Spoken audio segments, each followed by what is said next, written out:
Welcome to the How Did They Do It Real Estate Podcast. Have you ever wondered how people succeed in real estate and what steps they took to get there? If so, this podcast is for you.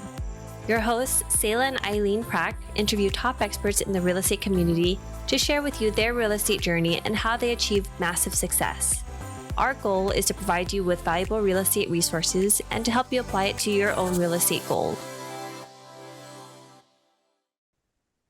Welcome to today's episode of the How Did They Do It Real Estate Podcast. I'm your host, Eileen Prack.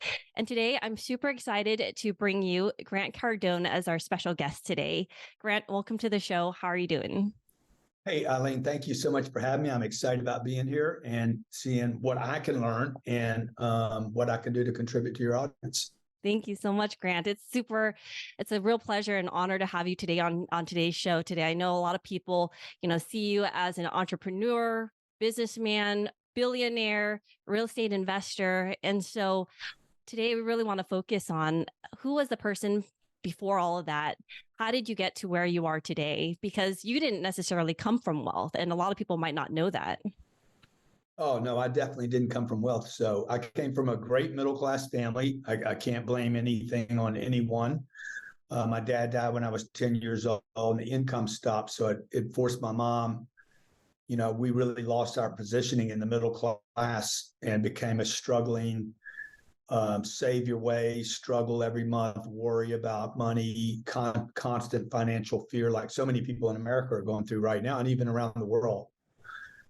Where at one moment you thought you were stable, the income stopped because my dad died, and then we were just all hands on deck trying to, save our way, clip coupons, and little side hustles.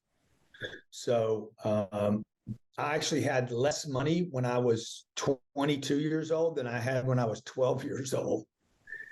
And as I got educated, I actually ended up with less money, believe it or not. So help us understand a little bit about how you came from that lifestyle, coming from a middle-class person, growing up without a father. And I know you started off your career as a car salesman. How did you start off from there to gain all the success to where you are today? Yeah, well, thank you. Before I started off before I had my sales job in the auto industry, before that I worked at McDonald's, I worked in a refinery, I worked on a boat. I did a bunch of odd jobs during high school, a bunch of sales jobs, clothing store, footwear store. I was fired from every job I ever had. Okay. I'm proud to say I was fired. And in fact, the last job that I had, I was fired from that job 7 times, but because I no longer had any place to go, I just didn't leave. And that was my job in the auto industry. By the time I was in a lot of trouble in my life, I had a drug problem from the age of 15 to 23 years old. No, 25 years old. So for 10 years, I suffered from a terrible, terrible drug addiction. Don't wish that on anyone. And I had to rebuild my life at 25.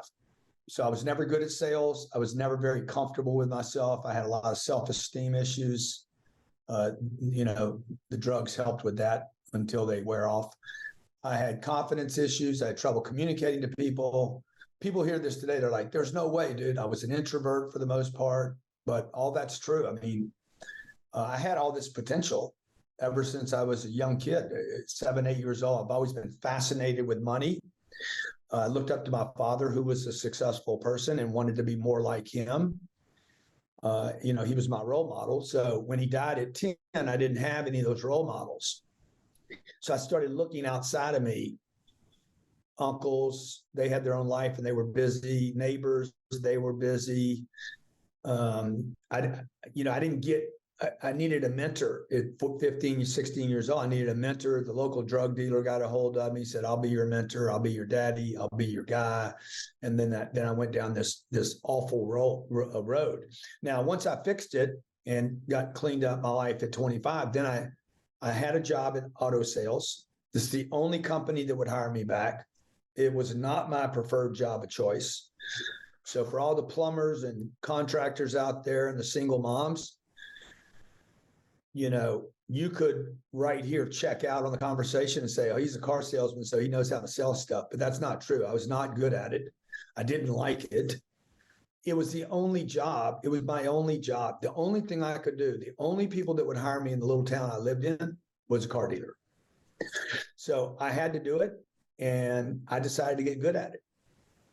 And I started studying professional sales, how to communicate. Like 25 years old, I literally didn't know how to talk to another human being. And I had to learn everything over, or actually from scratch. And I had this self-esteem issue coming out of a treatment center for drug addiction after 10 years of losing in life on a daily basis. Then I put my head down and said, I got to get good at this last opportunity that I have. And I did. So let me focus a little bit about getting out of that drug situation, because it's not an easy choice. It's not an easy process to come out from that type of situation and to one day just think about, I'm going to be clean and clear and I'm going to focus on something else and get cleaned up and get a good job. Yeah. How did you end up pulling yourself out from that bad situation, flipping around your mindset and think to yourself, I'm going to do something bigger and better with my life? This is not the path that I want to go down anymore. Yeah, but Eileen, I tried to quit using drugs for 10 years, every day. The first time I picked up a drug, I promised I would never do it again. The second time, and then that continues for 10 years, and continuously got worse as drugs do to people. So nobody escapes drugs, by the way, and nobody starts drugs saying I'm going to be a drug addict. No, nobody. No, and I know tens of thousands of people that have, fell into this addiction problem. So how do you clean it up? I mean, number one, you got to admit you got a problem. Number two, you got to just decide you don't want to go any further. Unfortunately for me, I had made that decision 3,000 times. I'm done. But there was the last time that I said I'm done, I was done. And I don't know what the last time is for other people. And look, drugs don't have to be the problem. It could be relationships. It could be gambling. It could be comfortable. More people suffer from the addiction of comfortable in this country than will ever be killed by drugs. And the addiction to comfort, to not changing, to knowing it all, like these are things that destroy people. And so while the drugs were an issue, the bigger issue for me was not drugs. It was actually just not having a course. I didn't have a course. I didn't have something big enough or interesting enough. I had no mentors, no positive mentors or influences. And I didn't have a network or an example of people that were successful, because I always wanted to be successful.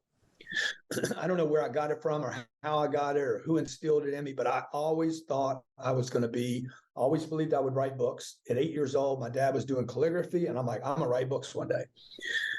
He gave me a quarter one day, and I lost it, and he got upset with me, and I'm going to be rich one day so I can lose quarters every day.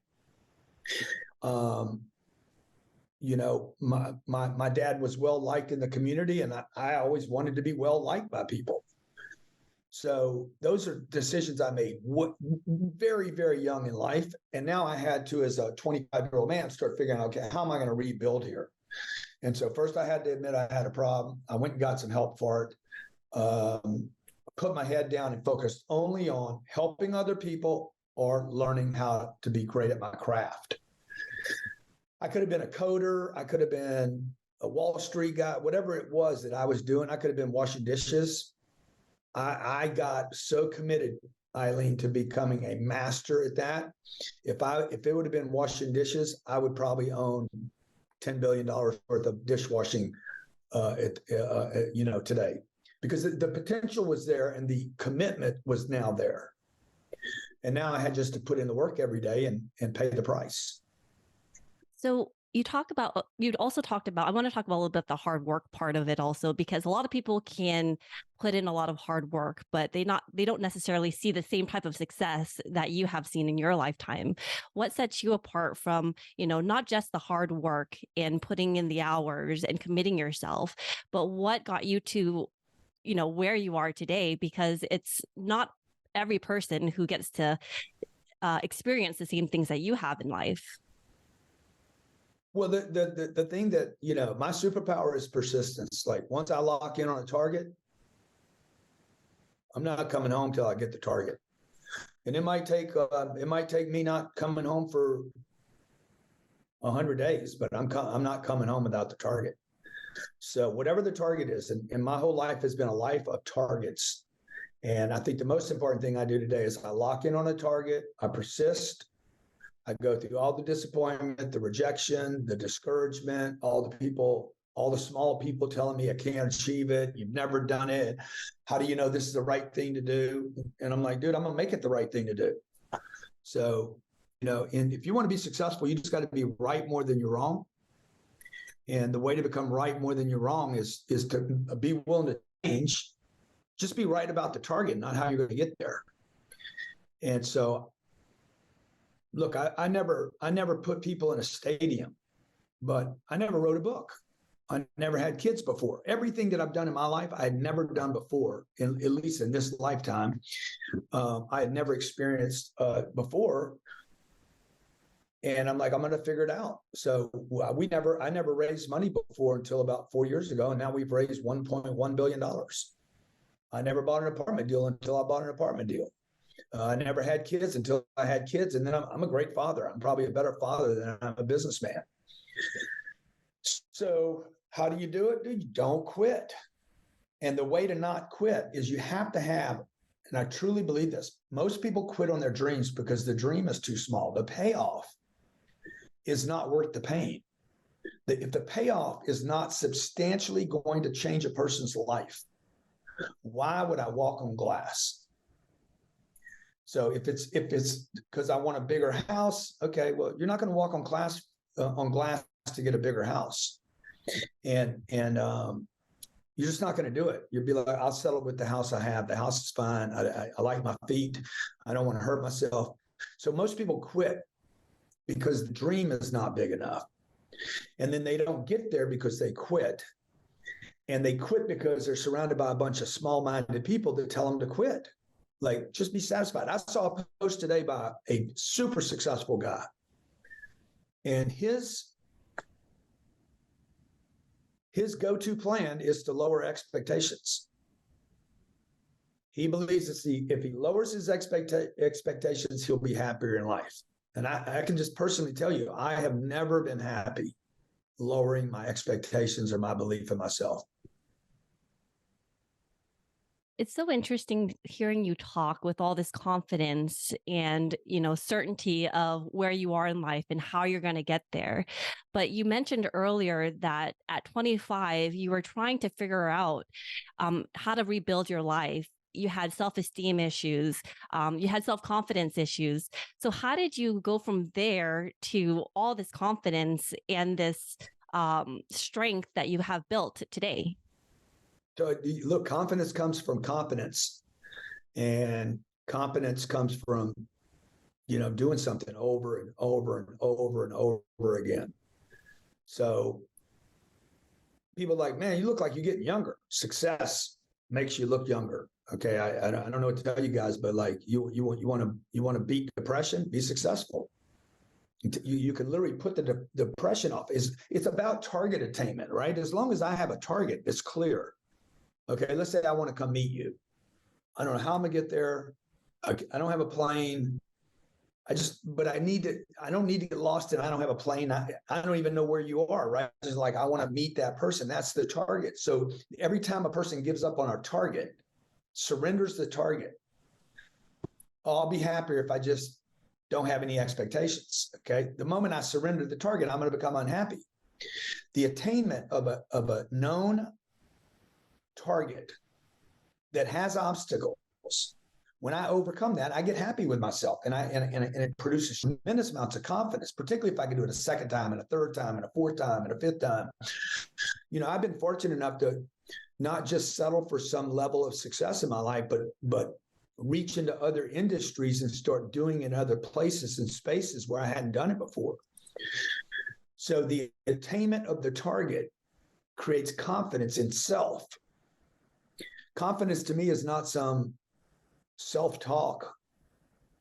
Abba, Abba, Abba, pray to some unknown source, give me confidence. You go get confidence, and you get it through trial, error, and the attainment of the target. You weren't always a car salesman, because you were doing this for 7-8 years. When did you decide to pivot out of the car sales position? And then what did you do after that?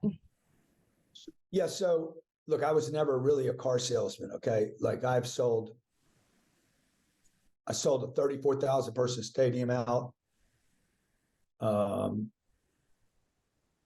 During the Super Bowl was in Atlanta, and I decided to rent Miami Marlins Stadium, and I'm going to sell the whole stadium out online.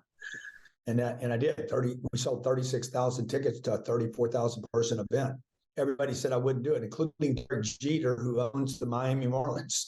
He's like, bro, there's no way you'll do this. I mean, like, why are you committing to such a big thing? I'm like, I guarantee you, I will put more people in your stadium, Derek, than you can put in your own damn stadium. And I did. So sales is sales. Look, whatever you're trying to sell, I've raised $1 billion over the internet. I know this sounds like bragging to your W-2 worker. You guys need somebody. You guys out there W-2 working, you're trying to get in the game of real estate or investing or create wealth. You need somebody to brag to you about what's possible. If I was a rapper, I would tell you how many platinum CDs that I've sold. If I was Tom Brady, I would show you my rings. Okay. I'd be like, I got 7 rings. If I was Babe Ruth, I would tell you I was the greatest home run hitter. If I was Muhammad Ali, I would talk about my boxing record. Okay. If I was Floyd Mayweather, I'd say I'm 50-0. But see, when you're in business, you can't show your rings because now it's bragging. Okay. People need examples that will tell them, hey, I went from here to here, and this is exactly what I did. People need to see the examples of success. So for me, I didn't want to continue to be a sales guy, because then I'm just a sales guy. I needed to know for myself, Eileen, that I could okay, I'm going to go from salesperson to a manager to an owner to an investor to maybe I'm a philanthropist. I need to keep growing myself so that I'm interested. So everybody's on a path, right? Everybody's on some kind of path of discovery, some journey. I'm still on my journey of transitioning to discover my full potential. So what is your process? Because you talked about targets also. So when you're able to identify your target, you can have at least a path forward, or you can follow, whichever path you want to be able to follow down in order to reach that target. Like, how do you start identifying your target and then working your way towards that? Yeah. So what I do is I do simply I do a target. My target's always going to be a number. It's not feed the world. Okay. Well, I need to quantify it. First I make a target, then I quantify it, and then I do the math. So let's say that I own 12,000 apartments now. Right now, I'm doing a target right now. Okay, I own 12,000. I want to go to 120,000 units. I'm going to quantify the 120,000. I'm going to do math on it. Okay, my average building is going to have 300 units.